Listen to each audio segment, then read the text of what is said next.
Mi nombre es Daniel, y en aquel entonces tenía exactamente 20 años. Trabajaba como conductor de aplicación en las noches calurosas del interior de México, más específicamente en la región de Hermosillo, en Sonora. Era un trabajo solitario, pero servía como distracción.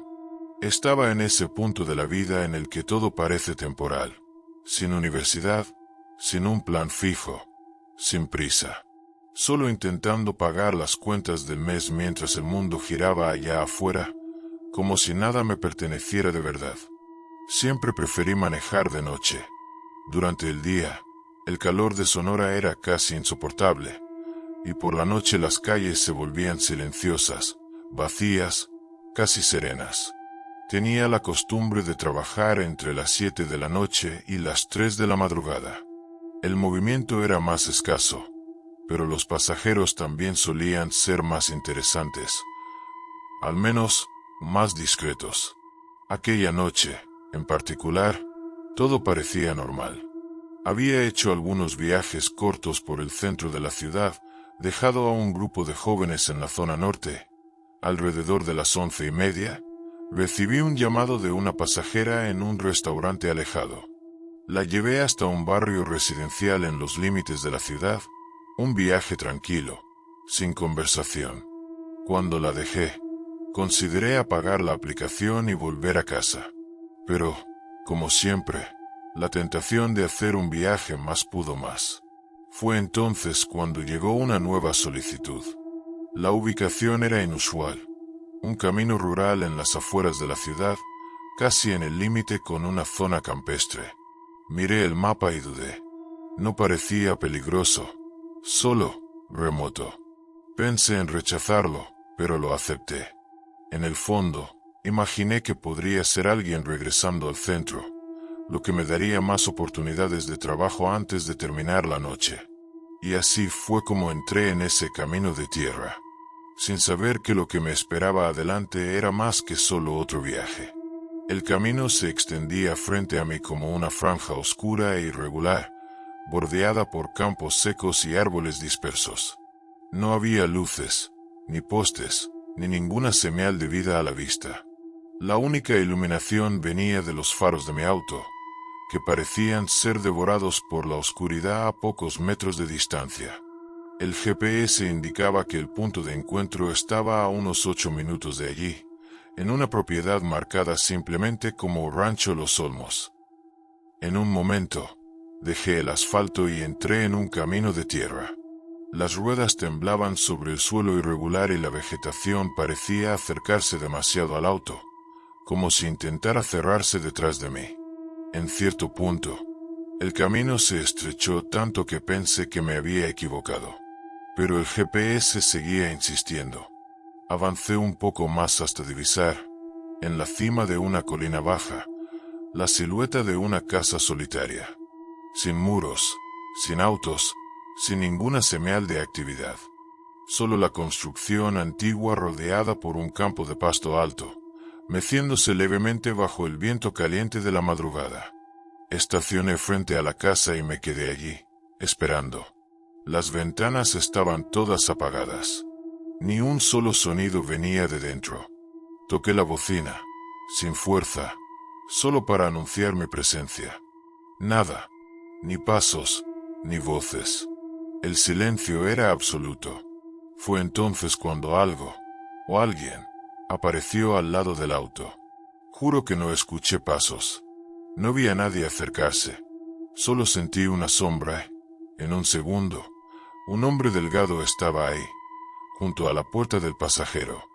Llevaba una camisa oscura, el rostro medio cubierto por la sombra. No dijo nada al principio. Solo me observó en silencio, como si estuviera evaluando algo. Luego, desvió la mirada y miró hacia el asiento trasero. Eso me incomodó de una manera difícil de explicar. Cuando volví a mirarlo, el hombre habló, con voz baja. ¿Puedes ayudarme con algo? Tardé un segundo en responder. La pregunta fue extraña, seca, sin contexto, pero terminé asintiendo con la cabeza.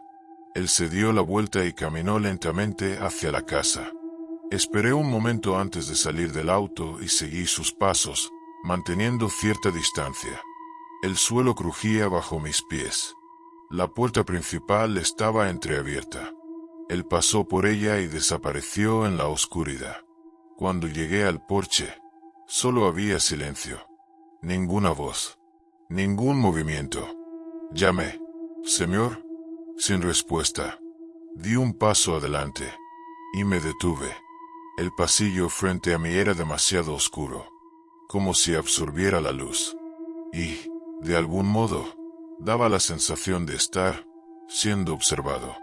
Ahí, parado en el porche de esa casa olvidada por el tiempo, sentí un peso extraño en el aire. No era el calor sofocante de Sonora, sino algo más denso, como si el silencio mismo me estuviera empujando hacia atrás.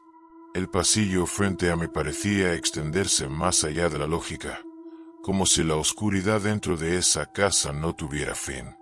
No escuchaba pasos, ningún ruido de muebles, nada, solo el silencio pesado y un leve olor a polvo y madera vieja.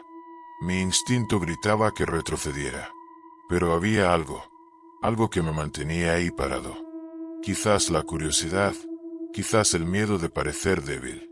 Volví a llamar, con voz más firme. «Señor, ¿está todo bien?» Una vez más, ninguna respuesta. Entonces noté algo. Una puerta al final del pasillo, entreabierta, se movía levemente, como si alguien acabara de pasar por ella. Pero no había sonido de pasos, ningún crujido.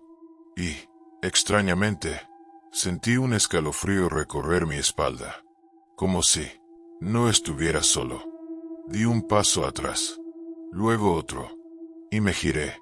Volví corriendo al auto, sin mirar atrás. Entré, cerré las puertas y encendí el motor. El sonido del motor fue un alivio. Aceleré de regreso por el camino de tierra, esquivando los baches y la vegetación que parecía haber avanzado un poco más que antes. Solo me detuve cuando llegué a la carretera principal. Ahí, bajo la luz tenue de un poste solitario, respiré hondo y cancelé el viaje. Durante días, no le dije nada a nadie. Intenté convencerme de que no había pasado nada fuera de lo normal. Quizás el hombre vivía ahí. Quizás solo había entrado a buscar algo. Quizás. Pero había algo en todo eso que no tenía sentido. Y, cuanto más lo pensaba, menos encajaban las cosas. A la semana siguiente, no pude resistir y busqué la dirección. No había ningún residente registrado. El registro más reciente de la propiedad era de 1972. Desde entonces, ningún impuesto pagado, ninguna reforma, ningún tipo de actividad registrada. Abandonada. Oficialmente, esa casa había estado vacía por más de 50 años. Entonces, ¿quién me llamó esa noche? ¿Quién era el hombre que apareció de la nada, sin pasos, sin ruido? Y lo más perturbador, ¿qué había dentro de esa casa oscura, esperando detrás de la puerta que se movía? Nunca lo sabré. Nunca volví. Pero, de vez en cuando, durante las madrugadas más silenciosas, tengo la extraña sensación de que dejé algo atrás en ese porche. O quizás, algo vino conmigo. Si tú también sentiste un escalofrío al imaginar lo que podría estar en esa casa, no estás solo. Y ahora quiero saber, ¿qué harías tú en el lugar de Daniel? ¿Habrías entrado? ¿Le habrías dicho a alguien? ¿O será que ya viviste algo parecido y nunca tuviste el valor de contarlo? Deja tu comentario abajo. Si te gustan las historias reales, escalofriantes o misteriosas, suscríbete al canal, activa la campanita y prepárate para nunca más dormir en paz. Gracias por ver. Hasta la próxima.